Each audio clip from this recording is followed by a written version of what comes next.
Hello students, welcome to fighter batch rapid revision series. यहाँ पर biology के regular on to on back to back revision series आपके हमने start किए हैं। एमजीसीआई चाहता है कि हमारे स्टूडेंट्स और सभी स्टूडेंट्स जो हमसे जुड़ जाए, उनका लास्ट स्टेप पे जो रिवीजन प्रॉपरली होना चाहिए वो इतना बेहतरीन हो कि आपको नीट में 360 ऑन 360 बायोलॉजी में स्कोर मिले। तो हमारी ये एक छोटी सी कोशिश है ताकि आप हमारे साथ जुड़ के बायोलॉजी में जो NCERT thoroughly line to line word to word हमें करना है वो हम कर सके।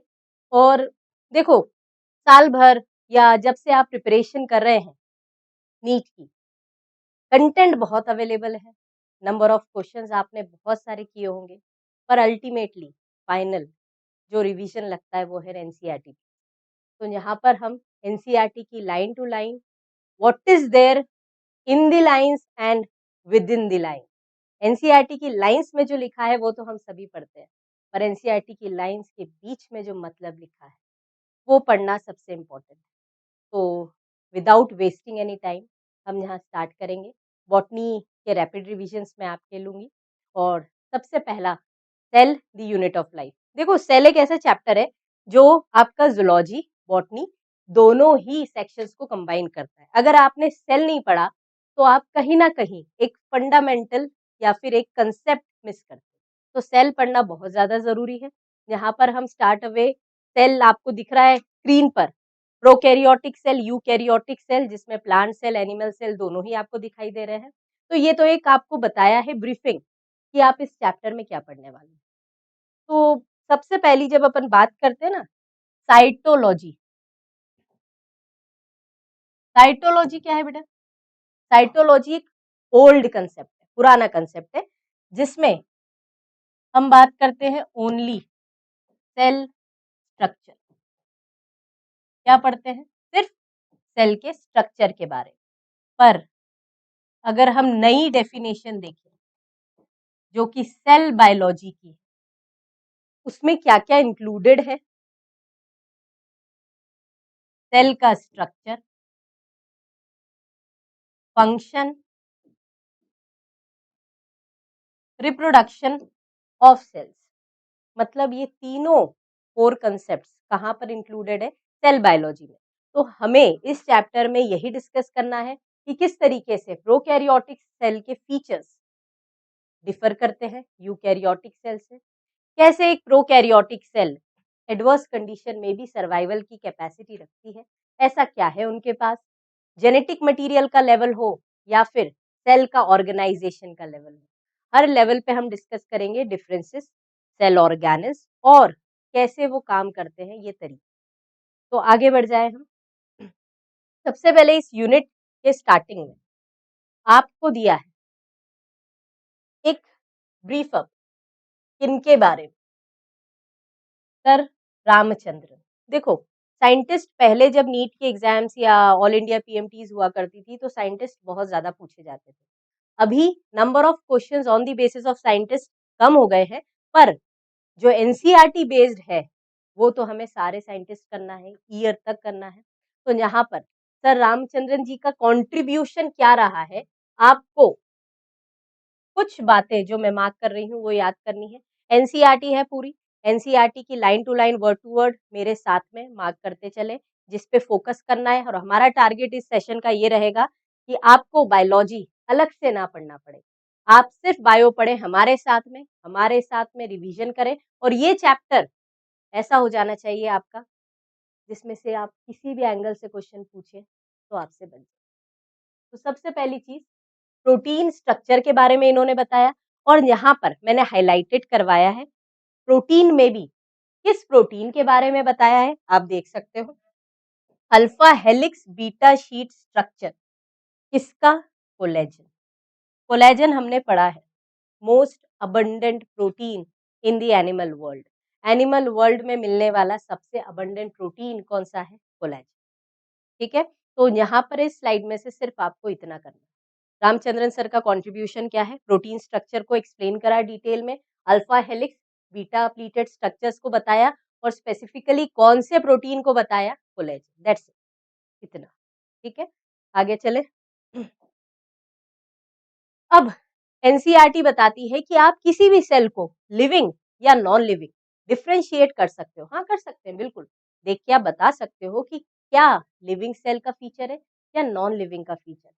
तो सबसे पहले जब आप डिफरेंशिएट करोगे लिविंग और नॉन लिविंग में, ऐसा क्या है जो लिविंग का कंपोजिशन बनाएगा और जो नॉन लिविंग में नहीं मिल रहा। तो उस बेसिक चीज के ऊपर ही ये चैप्टर पूरा डिजाइन्ड है। तो यहाँ पर जो डिफरेंशिएट करता है लिविंग को नॉन लिविंग से, वो है सेल। ठीक है। अब एक ऑर्गेनिज्म की बॉडी हो, तो एक ऑर्गेनिज्म की बॉडी में सबसे बेसिक फंडामेंटल यूनिट क्या होती है? सेल।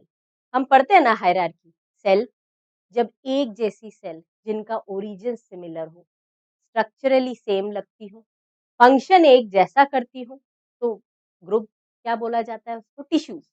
अब ये टिश्यूज जब एक साथ जुड़ जाती हैं तो ये बनाती है ऑर्गन्स, ऑर्गन्स जुड़ जाते हैं तो बनता है ऑर्गन सिस्टम, और पूरा ऑर्गन सिस्टम किसके अंदर है? ऑर्गेनिज्म आपके सामने। ठीक है। तो ये पूरा हायरार्की होती है, किस तरीके से अरेंज्ड है आपका सेल किसी भी ऑर्गेनिज्म। यहाँ पर इंपॉर्टेंट पॉइंट जो आपको अंडरलाइन करना है वो है लिविंग ऑर्गेनिजम्स जो सेल से बने हैं वो या तो हो सकता है बेटा सिंगल सेल्ड हो, जिनको आप यूनिसेल्युलर बोलते हैं, यूनि मतलब सिंगल, या हो सकता है बहुत सारी सेल्ड हो जिनका नाम है मल्टी सेल्युलर ऑर्गेनिज्म। अब यहाँ पर एनसीईआरटी ने इतना बताया है, पर इससे रिलेटेड और एक पॉइंट है जो आपको याद रखना है, वो है division of labour. Division of labour का मतलब क्या होता है? Work distribution. काम कैसे डिस्ट्रीब्यूट करोगे? आप उसी में डिस्ट्रीब्यूट करेंगे ना जिसके पास नंबर ऑफ सेल्स ज्यादा है। जिसके पास एक ही सेल है तो एक ही सेल की रिस्पॉन्सिबिलिटी है खाना बनाना, खाना डाइजेस्ट करना, वेस्ट को रिमूव करना, यूजफुल मेटाबॉलिज्म करवाना। लेकिन अगर मल्टीपल सेल्स है तो उन बहुत सारी सेल्स के पास हर एक को आपने अलग अलग वर्क डिस्ट्रीब्यूट कर दिया या अलॉट कर दिया, जिससे वर्क डिस्ट्रीब्यूशन हो चुका है। तो डिवीजन ऑफ लेबर किसकी प्रॉपर्टी है? Multi cellular. Division of labour किसमें नहीं मिलता है? Unicellular organism. हम कंटेंट डिस्कस करते करते ऐसे भी सेंटेंसेस डिस्कस करेंगे जो आपको डायरेक्टली क्वेश्चंस के फॉर्म में फ्रेम आउट होते हुए दिखाई देंगे। तो यहाँ पर क्या इंपॉर्टेंट है? सेल्स, हर एक लिविंग ऑर्गेनिजम्स का जो बेसिक बॉडी बिल्डअप है वो किससे बना है? सेल से। पर क्या एक ही प्रकार के ऑर्गेनिज्म होते हैं on the basis of number of cells? नहीं। नंबर ऑफ सेल्स के आधार पे दो डिस्ट्रीब्यूशन है, यूनिसेल्युलर, मल्टी सेल्युलर। अभी ये बोला है, सिर्फ सेल के नंबर के आधार पे यूनिसेल्युलर और मल्टी सेल्युलर। अब जब ये इतनी सारी चीजें हम पढ़ते हैं ना, इसमें एक ऐसा टर्म आता है जो है इनएनिमेट। एनिमेशन समझते हो? एनिमेशन मतलब इफेक्ट्स, मतलब जिसमें मोशंस हो। मोशंस किस में होते हैं? लिविंग में। यहाँ पर लिखा है इनएनिमेट। तो अगर क्वेश्चन फ्रेम आउट होके आ जाता है इनएनिमेट थिंग्स, तो आपको ये कंक्लूड करना है इनएनिमेट का मतलब क्या है? Non living.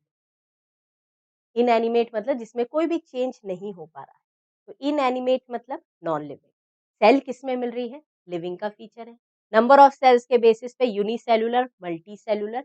यूनिसेल्युलर में वर्क डिस्ट्रीब्यूशन नहीं मिलेगा, मल्टी सेल्युलर में डिवीजन ऑफ लेबर मिलेगा। दूसरा point, independent existence, free living, independent existence. ये बेचारे बहुत सारी सेल्स है ना, तो इनके अंदर इंडिपेंडेंट एग्जिस्टेंस एब्सेंट, नहीं मिलता। क्यों नहीं मिलता? बहुत सारी सेल्स, जहां पर एक ही सेल है वो इंडिपेंडेंट है, जैसा काम वो करना चाहे कर सकती है। तो इस पैराग्राफ में से आपको सिर्फ इतना पढ़ना है। ठीक है, आगे बढ़ जाते हैं। Next, what is a cell? अब जब आपने सेल की इतनी तारीफें कर ली, तो सेल है क्या उसके बारे में पता होना चाहिए। हम बोलते हैं ना, cell is the basic fundamental unit of life. यहाँ पर ऐसा क्यों बोला है? क्या सेल जो यूनिसेल्युलर ऑर्गेनिज्म की बात करते हैं, जो एक ही सेल से बने हुए हैं। पहली चीज क्या बेनिफिट है? Independent existence. हाँ, फ्री है, अभी हमने बात करी पिछली slide. Perform essential functions of life. एक ही सेल ऐसी है जो सारे इसेंशियल फंक्शंस कर सकते हैं। तो ये दो फीचर्स है। यूनिसेल्युलर ऑर्गेनिज्म क्या कर सकते हैं? एक तो इंडिपेंडेंटली एग्जिस्ट कर सकते हैं, दूसरा परफॉर्म कर सकते हैं इसेंशियल फंक्शंस। क्यों? किसी पे डिपेंडेंसी नहीं है, एक ही सेल है जो सारे काम कर सकते हैं। अब ये स्टार मार्क कर लेना बेटा, बहुत इंपॉर्टेंट पॉइंट है। Anything less than a complete structure does not ensure independent living. इतनी बड़ी लाइन तो पढ़ते ही नहीं एनसीईआरटी में, छोड़ दो, क्या काम है, बहुत काम की लाइन है। सेल जिसको आपने कंप्लीट स्ट्रक्चर माना, अगर उसके कंपोनेंट में से कुछ भी चीज मिस आउट हो जाए तो आप उसका फ्री लिविंग इंडिपेंडेंट एग्जिस्टेंस नहीं मान सकते। ये लाइन बोलती है इंडिपेंडेंट एग्जिस्टेंस किसका हो सकता है? एक सेल का। देखा ना हमने, यूनिसेल्युलर। लेकिन अगर सेल के कंपोनेंट में से कुछ भी हट जाए और आपने उसको इनकम्प्लीट में कन्वर्ट कर दिया तो उसका फ्री लिविंग एग्जिस्टेंस पॉसिबल नहीं। ठीक है, तो अब सेल की डेफिनेशन हम यहाँ से देख लें। सेल क्या है? इज द फंडामेंटल, मतलब जो मेन आधार है, structural functional unit of living organism. ठीक है, तो इस पैराग्राफ में से सेल क्या है? Structural functional unit of living organism. Cell के बेसिस पे, नंबर के बेसिस पे यूनिसेलुलर मल्टीसेलुलर आपने डिफरेंशिएट कर दिया। इसेंशियल कैरेक्टर्स या इसेंशियल फीचर जो परफॉर्म कर सकते हैं वो यूनिसेलुलर ऑर्गेनिज्म, किसी पे निर्भर नहीं। सबसे पहली चीज तो अगर हम बात करें कि डिस्कवरी ऑफ फर्स्ट सेल, सबसे पहली सेल की डिस्कवरी रॉबर्ट हुक ईयर 1665। पर ना दिक्कत ये थी कि जो इन्होंने डिस्कवरी करी थी वो किसमें से करी थी? कॉर्क में से। और कॉर्क क्या है? Dead part. तो डेड सेल को देखोगे तो ज्यादा कुछ आपको दिखाई देना नहीं है। इनको जो स्ट्रक्चर दिखा वो था हेक्सागोनल फॉर्म में, और इन्होंने उसे शब्द दिया सेल्यूले, छोटा सा कमरा। लैटिन डिराइव्ड है सेल्यूले, जिसका मतलब है छोटा सा कमरा। पर डिस्कवरीज जब होती है तो आपको फीचर्स इंटरनली ज्यादा देखना पड़ता है। तो रॉबर्ट हुक की जो डिस्कवरी थी वो काफी बोल सकते हो आप इम्पोर्टेंट डिस्कवरी है, क्योंकि सबसे पहले इन्होंने सेल को देखा। पर क्या ये सारे स्ट्रक्चर्स देख पाए? नहीं। सारे स्ट्रक्चर्स कब देख पाओगे? जब आप किसी लिविंग सेल को देखोगे। तो लिविंग सेल के बारे में एनसीईआरटी ने बताया है। एंटोन वॉन ल्यूवेनहॉक ने सबसे पहले एक लाइव सेल को देखा। ठीक है, live cell, free living cell, चाहे बैक्टीरिया या प्रोटोजोआ या स्पर्मेटोजोन, इनमें से कुछ भी हो सकती है, पर लाइव सेल है ना, तो लाइव सेल को सबसे पहले किसने देखा? Anton von Leeuwenhoek. Robert brown, hook ने, यहाँ हुक के बारे में मैंने लिख दिया है। रॉबर्ट ब्राउन की बात करें तो इन्होंने न्यूक्लियस के बारे में बताया, जो हम लेटर सेक्शंस में फिर से देखेंगे। ये जितनी भी इन्वेंशंस थी वो inventions simple microscope, compound microscope से लेके तो इलेक्ट्रॉन माइक्रोस्कोप तक सभी प्रकार के माइक्रोस्कोप्स को यूज करने के बाद हुई। डिटेल देखना है तो आपको इलेक्ट्रॉन माइक्रोस्कोप की मदद लगेगी, पर जो बेसिक आपने देखा था वो सिंपल माइक्रोस्कोप से भी काम हो जाता। फिर फ्री लिविंग सेल देखी, कंपाउंड माइक्रोस्कोप, और लेटर ऑन जितने भी सेल ऑर्गेनेज है ये सारे विजिबल आपकी किसकी मदद से हुए? Improvement leading two electron microscope. तो ये स्लाइड क्लियर है? ठीक है, आगे चले। नेक्स्ट है बेटा सेल थ्योरी। अब थ्योरी मतलब क्या है? सब अपने अपने जो वर्क है उन वर्क को पब्लिश कराते हैं। जैसा भी उन्होंने एक्सपेरिमेंट्स किए हैं या फिर बोल सकते हो जो उनके हाइपोथेसिस है, ये पब्लिक के सामने या पैनल ऑफ साइंटिस्ट के सामने रखे जाते हैं।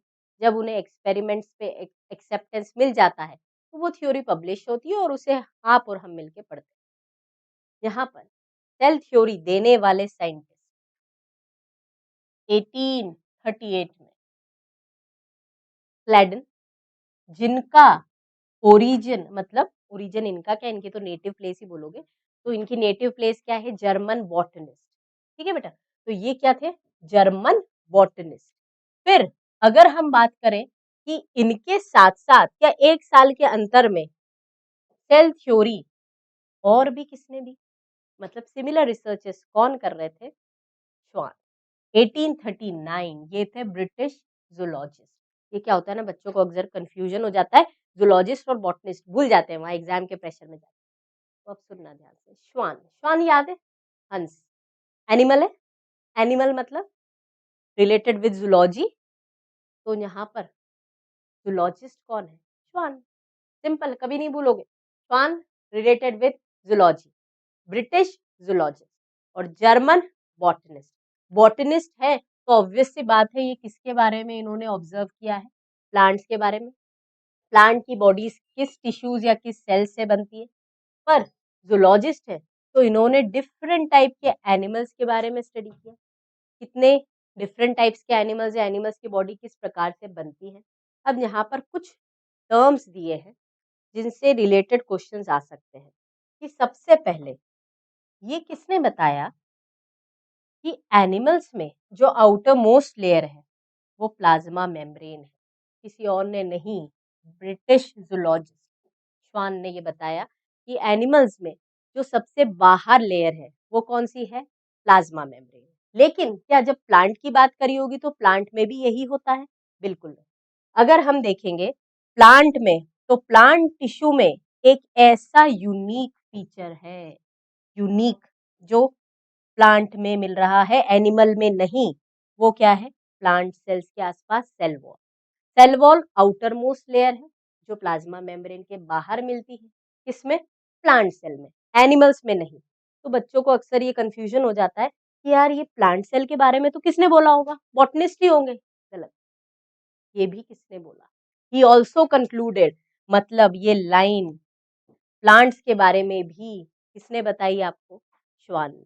तो चाहे वो एनिमल सेल की आउटर मोस्ट बाउंड्री के बारे में बात हो, प्लाज्मा मेम्ब्रेन, या फिर प्लांट सेल का यूनिक फीचर हो, सेल वॉल, ये किसने बोला, श्वान ने।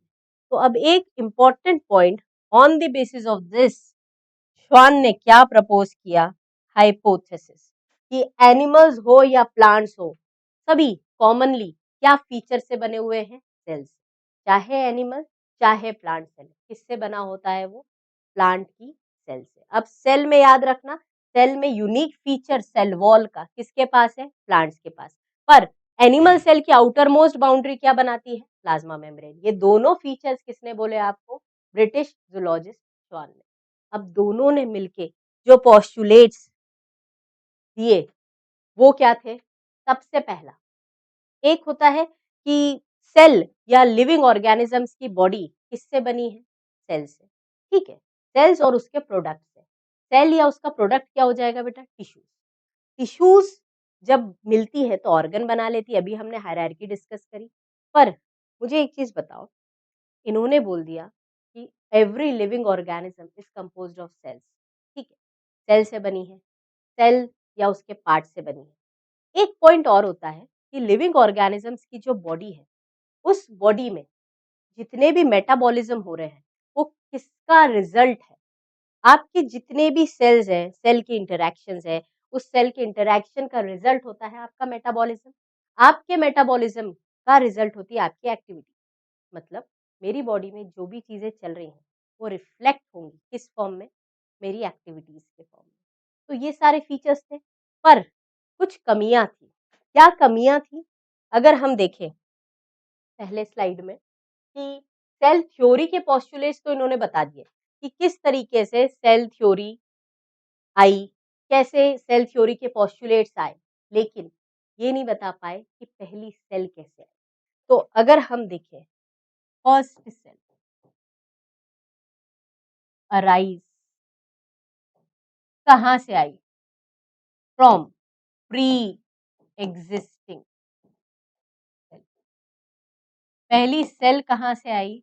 प्री एग्जिस्टिंग सेल से। ये बोलने वाले कौन थे? ये दोनों नहीं थे। हाँ, सेल थ्योरी वाले बिल्कुल नहीं थे। ये बोलने वाले थे रुडोल्फ वर्च्यू। ईयर याद रखें, एनसीईआरटी ने दिया है 1855। एनसीईआरटी आपके सामने खुली हुई है। 1855 में रुडोल्फ वर्च्यू ने ये देकर प्रॉपर शेप दिया किसको?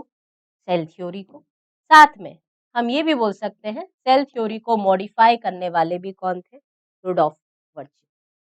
ठीक है, नेक्स्ट बढ़े आगे।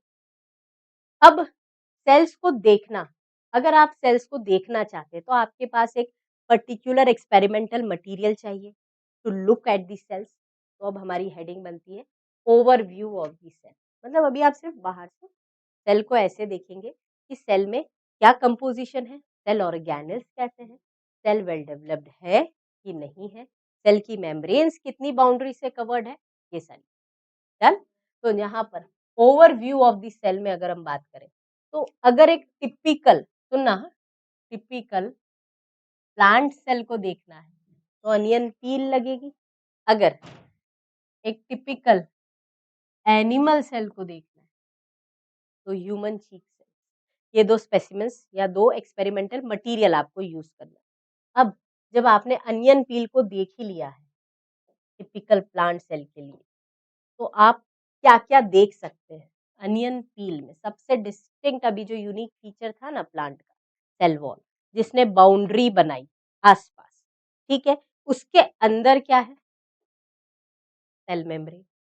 पर ह्यूमंस में देखोगे तो ह्यूमंस में सेल वॉल मिलेगा क्या? बिल्कुल भी नहीं। ह्यूमंस में जो बाउंड्री क्रिएट करने वाला स्ट्रक्चर है, अब देखो ये बाउंड्री क्रिएट करने के लिए एनसीईआरटी ने एक बहुत सुंदर सा शब्द दिया है, डीलिमिटिंग स्ट्रक्चर।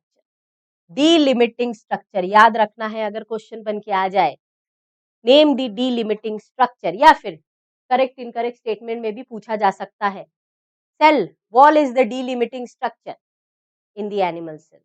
गलत है। डीलिमिटिंग स्ट्रक्चर एनिमल सेल में क्या है? प्लाज्मा मेम्ब्रेन, क्योंकि एनिमल्स में प्लाज्मा मेम्ब्रेन के बाहर कोई भी सेल वॉल जैसी बाउंड्री नहीं होती। तो डीलिमिटिंग स्ट्रक्चर किसके लिए यूज किया है शब्द बेटा? ह्यूमंस, यहाँ पर आपने देखा ह्यूमंस मतलब एनिमल सेल, तो प्लाज्मा मेम्ब्रेन के लिए डीलिमिटिंग स्ट्रक्चर। हर सेल के अंदर अपना अपना जेनेटिक मटेरियल है, ठीक है, क्योंकि जेनेटिक मटेरियल से ही उसकी एक्टिविटीज रेगुलेट हो रही है, लेकिन वो मेम्ब्रेन बाउंड है कि मेम्ब्रेन से घिरा हुआ नहीं है। इसके आधार पे भी हम ऑर्गेनिज्म को डिस्ट्रीब्यूट करेंगे, कैटेगराइज करेंगे। यहाँ उसने बोला है inside each cell dense membrane bound nucleus. अब इस न्यूक्लियस के अंदर क्या क्या है? Genetic material, genetic material chromosomes के फॉर्म में। क्रोमोसोम्स क्या है? एक कंडेंस्ड पार्ट है जीनोम का। जब सेल डिवाइड करती होती है तब हमारा जेनेटिक मटेरियल क्रोमोसोम बन जाता है, और जब रेस्टिंग स्टेज में होती है तो वो क्रोमैटिन होता है। ये हम देखेंगे सेल डिवीजन चैप्टर में, ठीक है। तो यहाँ पर से ओवरव्यू ऑफ द सेल में हमने देख लिया। पहला पॉइंट क्या देखा? एक टिपिकल प्लांट सेल को ऑब्जर्व करने के लिए आप क्या देखते हो? अनियन पील की मदद लेते हो। टिपिकल एनिमल सेल को ऑब्जर्व करने के लिए ह्यूमन चीक सेल्स देखे। जब आपने सेल्स को ऑब्जर्व किया तो अनियन पील में जब देखा आपने तो आउटर मोस्ट बाउंड्री दिखी थी आपको सेल वॉल। जब प्लांट सेल से कंपेयर करोगे एनिमल को तो एनिमल सेल्स में आपको क्या दिखा? एनिमल सेल्स में डी लिमिटिंग स्ट्रक्चर आपको दिखा, प्लाज्मा मेम्ब्रेन, क्योंकि सेल वॉल नहीं थी। चाहे प्लांट सेल हो चाहे एनिमल सेल हो, दोनों में एक डेंस स्ट्रक्चर है जिसको आप न्यूक्लियस बोलते हैं। न्यूक्लियस के अंदर होता है जेनेटिक मटेरियल, डीएनए। अब जो जेनेटिक मटेरियल है वो जेनेटिक मटेरियल किस फॉर्म में कंडेंस्ड है, पैक्ड है? क्रोमोसोम के। इतना यहाँ पढ़ना है। डन। इसके बाद आगे चले। Cells that have membrane bound nuclei, मैंने अभी आपसे बात की थी कि मेम्ब्रेन बाउंड न्यूक्लियाई है या नहीं है, उसके बेसिस पे आप डिफरेंशिएट करते हो। तो इधर अगर सेल्स के पास मेम्ब्रेन बाउंड न्यूक्लियाई है तो आप उसे बोलोगे यूकैरियोटिक सेल, पर अगर मेम्ब्रेन बाउंड न्यूक्लियस नहीं है तो उसे क्या बोलोगे? प्रोकैरियोट। डन। प्रो मतलब प्रिमिटिव। तो मैम आपने तो ये न्यूक्लियस के बेसिस पे बोला। हाँ, न्यूक्लियस के बेसिस पे है ना, नाम देखो ना, प्रो, प्रिमिटिव, कैरियन, न्यूक्लियस। ठीक है, तो जिनके पास प्रिमिटिव न्यूक्लियस है वो प्रोकैरियोट्स में आ जाते हैं, और जो वेल डेवलप्ड, यू क्या होता है पता है आपको? यू मतलब ट्रू, एडवांस। तो जिनके पास एडवांस्ड न्यूक्लियस है वो यूकैरियोट्स में आते हैं। तो अब इस बेसिस पे हम यूकैरियोट प्रोकैरियोट को और भी डिफरेंसेस आएंगे जिससे आप सेपरेट कर सकते हैं। देखो यहाँ पे दोनों में बोथ प्रोकैरियोटिक यूकैरियोटिक दोनों एक सेमी फ्लूइड मैट्रिक्स रखते हैं, इसका नाम है साइटोप्लाज्म। क्या है साइटोप्लाज्म? ऐसा पोर्शन जो सेल का पूरा वॉल्यूम ऑक्यूपाई करता है। सेल की पूरी वॉल्यूम ऑक्यूपाई होती है किस कंटेंट से? साइटोप्लाज्म से। और यहाँ फिर से एक स्टेटमेंट आ गई आपकी, मेन अरीना, करीना नहीं है हाँ? Main arena of cellular activities, इसमें प्लांट सेल हो, एनिमल सेल हो, या फिर प्रोकैरियोटिक सेल हो, यूकैरियोटिक सेल हो, कैसे भी साइटोप्लाज्म सभी में आपको मिलेगा। तो साइटोप्लाज्म वो एरिया है, अरीना वो एरिया है जहां पर सेल्यूलर एक्टिविटीज होती है। ठीक, अब ऐसी एक्टिविटीज जो सेल को जिंदा रखे, ऐसे रिएक्शंस जिसके कारण से सेल लिविंग स्टेट में हो। एक सेल क्या, जब लिविंग स्टेट की बात होती है तो एक सेल लिविंग स्टेट में कब होती है? जब उसके अंदर क्या प्रेजेंट होता है? प्रोटोप्लाज्म। तो जब आप लिविंग फ्लूइड की बात करें तो उसे हम बोलते हैं प्रोटोप्लाज्म। Term given by परकिंजे। देखो अलग अलग बुक्स में कहीं डुजार्डिन का भी नाम है, परकिंजे का भी नाम है, पर इतना डिटेल आपको पढ़ना नहीं है, आप सिर्फ याद रखें प्रोटोप्लाज्म की सिटी परकिंजे। ठीक, प्रोटोप्लाज्म क्या होता है बेटा? It is equals to cytoplasm plus nucleoplasm. Clear है? मतलब न्यूक्लियस के अंदर का कंटेंट प्लस साइटोप्लाज्म क्या है? सेल के अंदर का कंटेंट, दोनों जब मिल जाते हैं तो आप कंबाइंडली लिविंग फ्लूइड किसको बोलते हो? प्रोटोप्लाज्म। ठीक है, तो अब अगर कोई पूछ ले आपसे प्रोटोप्लाज्म माइनस न्यूक्लियोप्लाज्म क्या हो जाएगा? अरे तो प्रोटोप्लाज्म में से जब न्यूक्लियस का कंटेंट हटा दोगे क्या बच जाएगा? साइटोप्लाज्म। ठीक है, एक शब्द और इम्पोर्टेंट है जिसको हम देख लें यहाँ पर, साइटोसोल क्या? साइटोप्लाज्म। बेटा ये जो शब्द मैं बता रही हूँ ना आपको, या आपको एमसीक्यूज में ऑफनली बहुत कॉमन शब्द है, ये देखने को मिलते हैं। साइटोप्लाज्म माइनस सेल ऑर्गेनल्स, है ना? सेल ऑर्गेनल्स अगर हटा दिए तो जो कंटेंट बचा, सिर्फ लिक्विड वाला पोर्शन जो बचा है आपका, मैट्रिक्स वाला पोर्शन, उसको क्या बोलोगे? साइटोसोल। ठीक, आगे बढ़ जाए। बिसाइड्स न्यूक्लियस, देखो हम बात कर रहे हैं यूकैरियोटिक सेल्स की और प्रोकैरियोटिक सेल्स की। तो न्यूक्लियस के अलावा, न्यूक्लियस तो तुमने आधार ही बता दिया ना यू और प्रो को डिफरेंशिएट करने का, पर इनके अलावा यूकैरियोटिक सेल्स में मेम्ब्रेन बाउंड डिस्टिंक्ट ऑर्गेनेल्स मिलेंगे।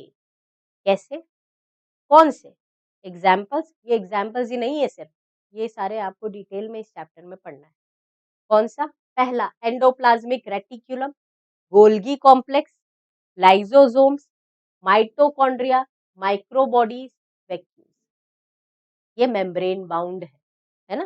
फिर ये बोलोगे कि नहीं मैम यूकैरियोटिक सेल में तो सेंट्रियोल्स भी मिलता है। अरे सेंट्रियोल्स का नाम, राइबोसोम्स का नाम अभी यहाँ नहीं लेंगे क्योंकि हम यहाँ बात कर रहे हैं मेम्ब्रेन बाउंड ऑर्गेनेल्स। तो यहाँ पर सिर्फ मेम्ब्रेन बाउंड की बात करें। प्रोकैरियोटिक में ये सारे नहीं है, मेम्ब्रेन बाउंड ऑर्गेनल्स नहीं है।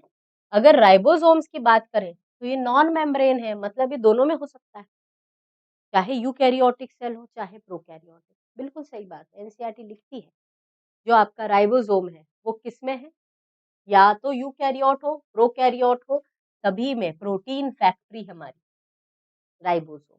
अब एक सेल के अंदर की बात करें, within the cells ribosomes कहाँ मिलते हैं, क्या सिर्फ साइटोप्लाज्म में मिलेंगे?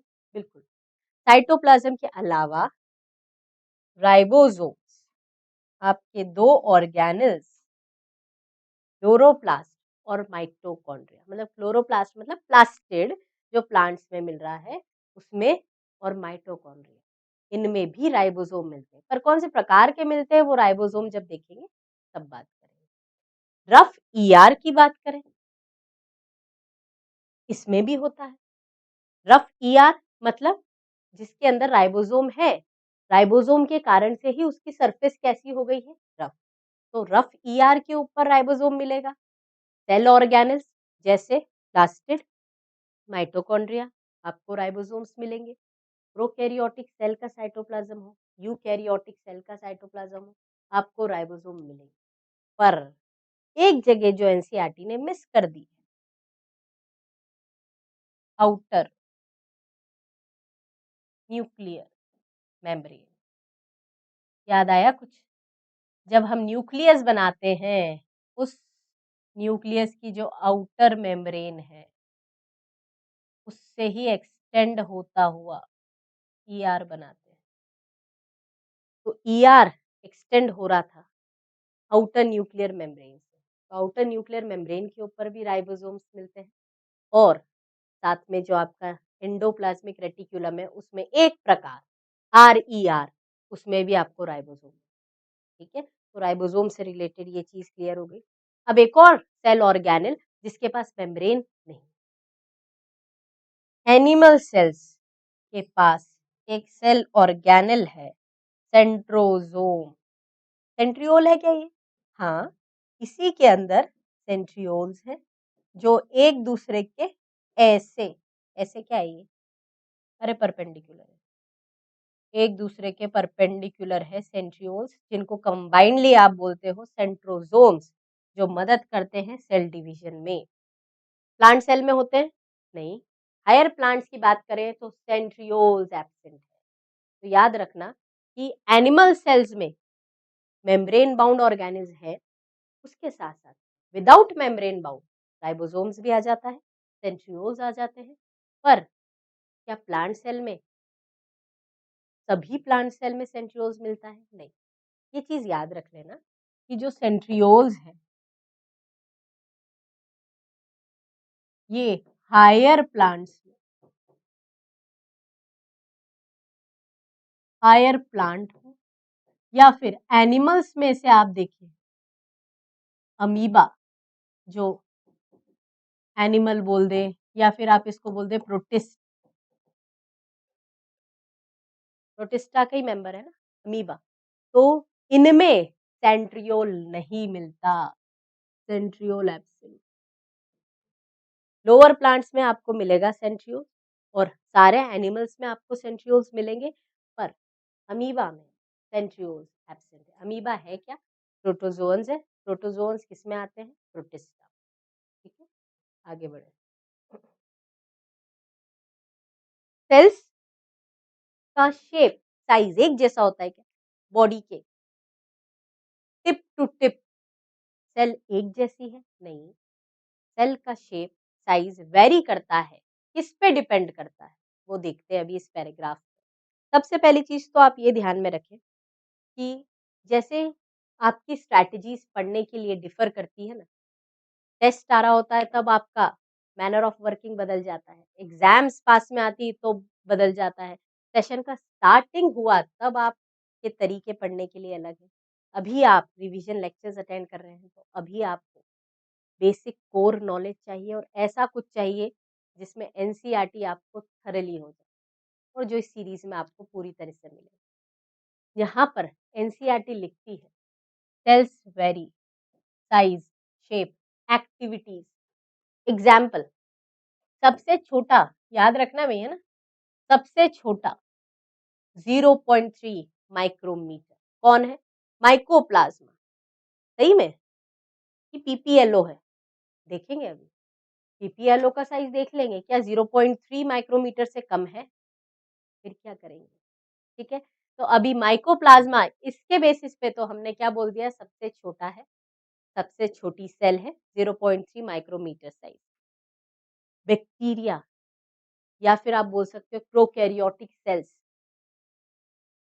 साइज रेंज हो सकता है कितना, 3 से 5 माइक्रोमीटर। ये जितनी भी चीजें हैं ना, जब मैं चैप्टर्स ये पढ़ाती हूँ अपने रेगुलर क्लासेस में, तो बच्चों को जब नोट्स में हम लिखवाते हैं, तो साथ-साथ में जो एनसीईआरटी का डेटा जो है, ये एनसीईआरटी का डेटा भी पॉइंट वाइज़ लिखवाते हैं, ठीक है? अभी अपने पास समय नहीं है, इसलिए हम अंडरलाइन कर रहे हैं। आप साइमल्टेनियसली उसको जहाँ एनसीईआरटी के साइड में जगह होती है ना, स्पेस, वहाँ पर लिख सकते हैं, ठीक है? तो सबसे पहले बात करें, bacteria could be of the size 3 to 5, largest isolated single cell egg. ये एग क्या है? एग भैया, एग मतलब गैमीट्स की बात हो रही है। तो ऑस्ट्रिच का एग किसमें आता है? Largest isolated cell. अगर मल्टी सेलुलर ऑर्गेनिज्म में हम बात करें, तो हमारी आरबीसी, ठीक है, हमारी रेड ब्लड सेल, जिसका डायमीटर कितना है? 7 माइक्रोमीटर, ठीक है। आरबीसी बोलते हैं ना आप, शेप बाय कॉनकेव। अभी देखेंगे हम, नेक्स्ट पेज इमेज वाली ही है, जिसमें डायमीटर कितना बताएंगे? 7 माइक्रोमीटर, ठीक है। अब अगर डिस्क लाइक पॉलीगोनल कॉलमनर, मतलब देखो आप वैरायटी तो देखिए, कितने अलग अलग शेप्स मिल रहे हैं। क्यों हो रहे हैं ये शेप अलग? दिखाया इस नेक्स्ट लाइन में एनसीईआरटी ने, ये जितने भी शेप्स हैं वो वेरी करते हैं सेल के किस बेसिस पे? Function they perform. Star mark कर लेना पॉइंट। तो सेल्स के शेप्स, चाहे वो पॉलीगोनल हो, कॉलमनर हो, इर्रेगुलर हो, क्यूबॉइडल हो, थ्रेड लाइक हो, ये किसके आधार पे है? वो सेल क्या काम करती है उसके बेसिस। अगर आपसे पूछा जाए सबसे लंबी सेल, लॉन्गेस्ट सेल या ब्रांच्ड सेल, लिखा है ना लॉन्गेस्ट, इसी के साथ आप ब्रांच्ड भी बोल सकते हो। लॉन्गेस्ट ब्रांच्ड सेल क्या हो जाएगी? आपकी नर्व सेल। सभी इसमें इमेजेस देख लेते हैं एनसीईआरटी की। सबसे पहला आरबीसी, राउंड बाइकॉनकेव, ये शब्द याद कर लेना ना, राउंड बाइकॉनकेव आरबीसी। डायमीटर देख लिया 7 माइक्रोमीटर, कोई शेप ही नहीं है जिसका। Amoeboid WBC. कॉलमनर एपिथेलियम का शेप देखो, लॉन्ग है, नैरो है, ठीक है। नेक्स्ट, ये नर्व्स देखो, अभी मैंने लिखवाया ना वहां पर, लॉन्ग एंड ब्रांच। ट्रैकीज किसका मेंबर है बेटा? जाइलम का। ट्रैकीज और वेसल्स, ठीक है। तो ये कैसी दिखेंगे आपको? इलोंगेट, है ना। और इनके एंड्स कैसे हैं? टेपरिंग। मीजोफिल किसमें मिल रही है? पता नहीं, ये लिख दो मैम, सही बात है, जरूरी है। लीव्स में, पत्तियों में जो लीव्स है, लीव्स के अंदर जो टिश्यू जिससे बनी हुई है, ग्राउंड टिश्यू जिसको आप बोलते हो, वो कौन सी है? मीजोफिल। शेप कैसा है? Round and Oval. यहाँ राउंड राउंड कितनी बार आ गया है? Round biconcave human RBC, round and Oval mesophil, long and narrow columnar epithelium, elongated trachea जिसका कोई शेप ही नहीं है, WBC, branched and long nerves, ठीक है। आगे बढ़ जाए, देखो प्रोकैरियोटिक सेल अगर हम बात करें, तो एक टिपिकल प्रोकैरियोटिक सेल क्या रिप्रेजेंट करती है? Bacteria, blue green algae, mycoplasma और पीपीएलओ, प्लूरोनिमोनिया लाइक ऑर्गेनिज्म। मैं अक्सर क्या है ना बच्चों से क्लास में क्वेश्चन भी पूछती हूँ। जब भी हम बात करते हैं ना 5 किंगडम क्लासिफिकेशन की, तो मोनेरा 5 किंगडम में से जो सबसे पहला है जिसमें बैक्टीरियाज़ आते हैं आपके, बच्चे क्या बोलते हैं? मोनेरा? हाँ मैम ठीक है, मोनेरा मतलब बैक्टीरिया। हाँ, बैक्टीरियाज़ मतलब प्रोकैरियोट्स। तो मोनेरा, बैक्टीरिया, प्रोकैरियोट्स सब एक ही। एक नहीं है। अगर आप देखें तो मोनेरा क्या है? ये डिफरेंस अगर आप समझते आए हो शुरुआत से तो मतलब आपने सही डायरेक्शन में पढ़ाई की। मोनेरा क्या है? प्रोकैरियोट क्या है? बैक्टीरिया क्या है? लिख दो मैडम, डायग्राम पे लिख दो आप। जगह नहीं है ना, क्या कर सकते हैं? देखो इधर, मोनेरा, मोनेरा क्या है? किंगडम। प्रोकैरियोट क्या है? Cell type. बैक्टीरिया क्या है? एग्जाम्पल। समझे चीज? तो तीनों जब हम सिनोनिम्स में पढ़ लेते हैं, मार्जिनल डिफरेंस है इसमें। मोनेरा किंगडम है, प्रोकैरियोट सेल का प्रकार है, बैक्टीरिया उसका एक एग्जाम्पल लिखा है ना यहाँ। Prokaryotic cells are represented by, ये थोड़ी लिखा है कि प्रोकैरियोटिक सेल्स आर बैक्टीरिया। शब्दों को समझो। Prokaryotic cells are represented by bacteria, BGA, cyanobacterias बोलते हैं, माइकोप्लाज्मा एंड पीपीएलओ। ये कैसे हैं? साइज में बहुत बड़े हैं? नहीं नहीं नहीं, माइक्रोस्कोपिक है ना, बहुत छोटे हैं। कैसे हैं? Smaller, multiply more rapidly than eukaryotic cell. Eukaryotic cell से ज्यादा तेजी से डिवाइड करते हैं। अरे साइज ही छोटा है ना, बहुत जल्दी ग्रो कर लेते होंगे, बहुत जल्दी इनमें डिवीजन हो जाता है, डॉटर सेल्स बन जाती हैं। जब हम यूनिसेल्युलर या प्रोकैरियोट्स की बात करते हैं तो इनका डिवीजन, रिप्रोडक्शन सिनोनिमसली यूज कर लेते हैं, क्योंकि उसने ग्रो किया, डिवाइड किया, पूरा as it is same progeny बनाई। तो सेम दिखेगा तो आपको तो यही लगेगा ना कि उसमें जो ग्रोथ हुई उसी ने डिवाइड किया, रेप्लिकेट कर दिया। या फिर ऑर्गेनिजम्स, यूनिसेल्युलर को आप एक चीज और बोलते हो, इमॉर्टल। तो क्या वास्तव में इमॉर्टल है? इमॉर्टैलिटी की बात इसलिए आती है क्योंकि जो वो डॉटर प्रोजेनिस बनाते हैं एसेक्सुअल रिप्रोडक्शन से, वो एग्जैक्ट आइडेंटिकल होते हैं। ठीक है, तो यहाँ पर रैपिड डिवीजन है, शेप वेरी कर सकता है, दिया हुआ है यहाँ पर। जब हम बायोलॉजिकल क्लासिफिकेशन देखेंगे तो उसमें हम इन शेप्स की इमेजेस भी देखेंगे। अब इस पेज पे आके तो हमें पता है bacillus rod like, caucus, spherical, vibrio, comma shape, spirillum, spiral. ठीक है, यहाँ पर जो इमेज दिख रही है आपको एनसीईआरटी में, टिपिकल यूकैरियोटिक सेल का साइज 10 से 20 माइक्रोमीटर है। Typical bacteria 1 to 2 micrometre. कुछ भी, अभी तो मैम कुछ और पढ़ा था, एनसीईआरटी ने कुछ और बोला था, है ना? क्या बोला था एनसीईआरटी ने? अगर बैक्टीरिया का साइज आप देखोगे तो बैक्टीरिया के साइज में वेरिएशंस है। अभी देख रहे थे ना हम लोग, देखो, एक तो हमने माइकोप्लाज्मा की बात करी थी जिसका साइज था 0.3, और एक हमने बैक्टीरिया की बात करी थी 3 to 5। तो ये समझ में नहीं आ रहा है? बिल्कुल सही बात। बैक्टीरिया या जनरल प्रोकैरियोटिक सेल का रेंज पूछा जाए तो आप क्या बोलेंगे? 3 to 5। मैं हट जाऊँ यहाँ से, दिखेगा नहीं। 3 to 5, ठीक है, 3 to 5 माइक्रोमीटर। लेकिन अगर पूछा जाए टिपिकल बैक्टीरिया, तो टिपिकल बैक्टीरिया का अगर टिपिकल शब्द आ जाए तो आप भी थोड़ा टिपिकली सोच लेना और आंसर आ जाएगा 1 से 2 माइक्रोमीटर।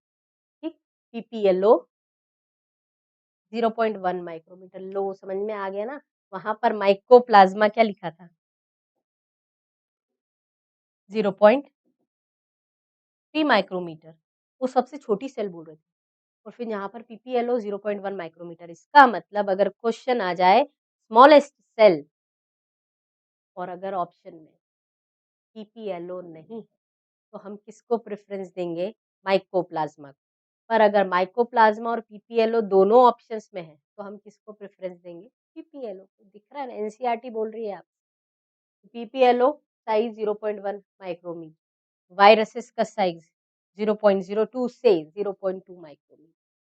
डन। ये था आपका शुरुआत प्रोकैरियोटिक सेल की। थोड़ा सा अंदर डिस्क्राइब कर ले।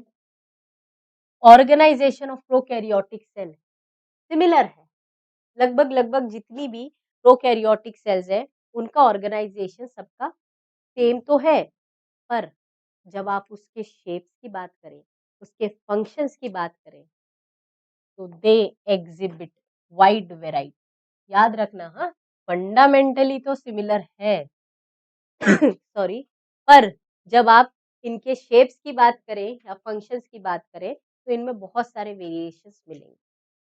प्रोकैरियोटिक सेल के आसपास आपको क्या मिलेगा?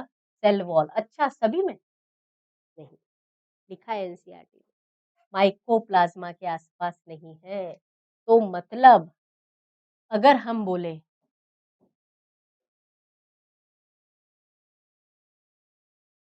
जोकर ऑफ माइक्रोबायोलॉजी, मतलब जो पॉलीमॉर्फिज्म दिखाता है। पॉलीमॉर्फिज्म का मतलब क्या है? अलग अलग शेप बदल सकता है। भेरूपिया है ना ये। क्यों? क्योंकि सेल वॉल नहीं है। सेल वॉल नहीं है, अलग अलग शेप्स ले सकता है, का नाम है माइकोप्लाज्मा। एनसीईआरटी बोलती है कि सेल वॉल नहीं है यहाँ पर आसपास। ठीक है, सभी प्रोकैरियोटिक सेल्स में सेल वॉल है एक्सेप्ट बोला है माइकोप्लाज्मा। फ्लूइड की बात करें अगर हम, तो फ्लूइड साइटोप्लाज्म है सभी में, मेन अरीना। अब वेल डिफाइंड न्यूक्लियस नहीं है, वेल डिफाइंड न्यूक्लियस नहीं। क्यों नहीं है? क्योंकि यहाँ पर मेम्ब्रेन बाउंड ऑर्गेनेल्स भी नहीं है, वेल डिफाइंड न्यूक्लियस भी नहीं। यही तो प्रोकैरियोटिक सेल की प्रॉपर्टी है। जेनेटिक मटेरियल की बात करें तो जेनेटिक मटेरियल बेसिकली नेकेड है, स्कैटर्ड नहीं बोलना है, नेकेड है। ये स्कैटर्ड क्यों नहीं बोलना है, इसका आंसर मैं आपको दूंगी जब मॉलिक्यूलर जेनेटिक्स पढ़ाऊं। वहां पर मैं आपसे ये चीज पूछूंगी कि क्या आपने ये सेशन मेरा सेल वाला देखा था? हाँ, तो जिन भी बच्चों ने देखा होगा वो रिकॉल कर सकते हैं कि सेल में मैम ने एक क्वेश्चन पूछा था कि हमने जेनेटिक मटेरियल बोला तो है कि वेल डिफाइंड न्यूक्लियस नहीं है, लेकिन स्कैटर्ड नहीं बोलना। क्यों नहीं बोलना है ये हम देखेंगे कहाँ पर? Molecular genetics. ठीक, अभी ये क्वेश्चन पेंडिंग स्टॉक। आगे बढ़ जाए। Basically naked, not enveloped by nuclear membrane. In addition, अब इनके अलावा एक्स्ट्रा क्रोमोसोमल, देखो यार, एक ऐसी सेल प्रिमिटिव सेल है तो उसको थोड़ा सा एक्स्ट्रा बेनिफिट देना पड़ेगा। हमारे जैसा वेल डेवलप्ड एडवांस न्यूक्लियस नहीं है कंट्रोल करने के लिए, तो कुछ एक्स्ट्रा बेनिफिट्स के लिए इनके पास क्या मिलेगा आपको? जीनोमिक डीएनए के अलावा एक एक्स्ट्रा क्रोमोसोमल सर्कुलर डीएनए, जिसको आप क्या बोलेंगे? प्लाज्मिड। ठीक है, क्या बोलेंगे जिसको? प्लाज्मिड। तो ये एक्स्ट्रा क्रोमोसोमल है, मतलब जो जीनोमिक डीएनए उसके अलावा है, सर्कुलर है, सिंगल मॉलिक्यूल या सिंगल से ज्यादा भी हो सकता है। जरूरी थोड़ी है कि आपका प्लाज्मिड का नंबर एक ही हो, एक से ज्यादा भी प्लाज्मिड मिलते हैं। ठीक है, तो यहाँ याद रखना है आपको कि प्लाज्मिड के लिए क्या फीचर है बेटा? Double stranded, circular, extra chromosomal, मतलब आपके जीनोमिक डीएनए से ज्यादा, सॉरी जीनोमिक डीएनए से अलग हटके, हाँ, और ऑटोनॉमसली रेप्लिकेट करता है।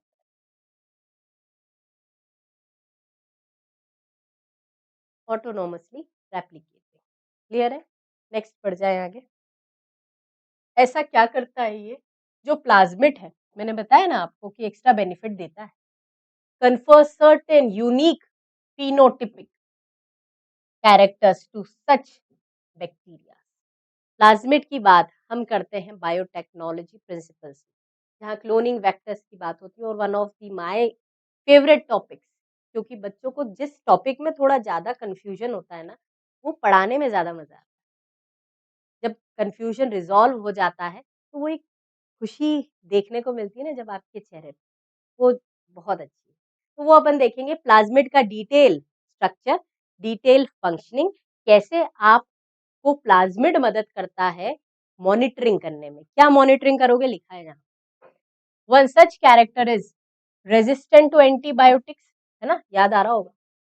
एक तो रेज़िस्टेंट टू एंटीबायोटिक्स, दूसरा जब आप प्लाज़मिड को यूज़ करोगे, तो आपको आसानी से दिख गया कि जो एलियन डीएनए या फॉरेन डीएनए है, वो किस प्रकार से आपके होस्ट के जीनोम में इंटीग्रेट हुआ।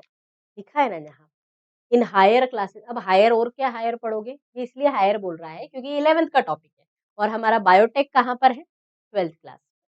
तो इसमें दिया है कि plasmid DNA is used to monitor bacterial transformation with foreign DNA. तो हम ये देखते हैं कि वो प्लाज्मिड जिसमें हमारा एलियन डीएनए हमने इंसर्ट कराया, वो प्लाज्मिड अच्छे तरीके से होस्ट में इंट्रोड्यूस हुआ कि नहीं, मतलब ट्रांसफॉर्मेशन हुआ कि नहीं। ये चेक करने के लिए हम प्लाज्मिड का यूज करते हैं। Nuclear membrane is found in eukaryotes, ठीक है वो पता है, प्रोकैरियोट्स का स्टडी हो गया। पर जब हम बात करते हैं no organelles like the ones in eukaryotes are found in prokaryote, हाँ वहां मेम्ब्रेन बाउंड थे, इधर मेम्ब्रेन लेस है, मतलब कुछ तो ऐसा कॉमन होगा। क्या कॉमन है? मेम्ब्रेन लेस ऑर्गेनेल्स, जिनका नाम है राइबोसोम। मतलब सिमिलैरिटीज की बात करें तो बहुत कम है यूकैरियोट्स और प्रोकैरियोट्स में। बस किस लेवल पे सिमिलैरिटीज मिल रही है आपको? एक तो साइटोप्लाज्म, एक आपका मिल रहा है एक क्या बोल सकते हो आप उसको, प्लाज्मा मेम्ब्रेन जो डीलिमिटिंग स्ट्रक्चर है, वो प्रोकैरियोट यूकैरियोट दोनों में मिलता है। दूसरा राइबोसोम्स, राइबोसोम्स आपको मिलेंगे प्रोकैरियोट्स में भी और यूकैरियोट्स में भी। प्रोकैरियोट में कुछ स्पेशल यूनिक इंक्लूजन बॉडीज मिलती है, ठीक है। इंक्लूजन बॉडीज क्या करती हैं आगे देखते हैं अपन। यहाँ पर डिफ्रेंशिएटेड है कुछ मेम्ब्रेन के फॉर्म्स में। जब आप प्रोकैरियोटिक सेल में बनाते हो ना, तो इस तरह की इनफोल्डिंग्स बनती है, जिसको हम क्या बोलते हैं? मीजोज, है ना। क्रोमैटोफोर्स भी होते हैं जो थोड़े सर्कुलर स्ट्रक्चर होंगे, पर वो भी आप पिगमेंट के साथ यहाँ पर बनते हैं, पर उनके अंदर क्या होगा? पिगमेंट, ठीक है। तो ये प्रोकैरियोटिक सेल्स में मीजोजोम्स क्या है? जो इनफोल्डिंग्स है किसका? प्लाज्मा मेम्ब्रेन का। और इसके फंक्शंस क्या है? आगे हम स्लाइड में डिस्कस करें, ठीक है। तो अभी तक क्या चीजें हमने देखी है? सबसे पहला, प्रोकैरियोटिक सेल की बात करें अगर, तो प्रोकैरियोटिक सेल और यूकैरियोटिक सेल को डिफरेंशिएट करने वाली बाउंड्री या फिर मार्जिन क्या बनती है?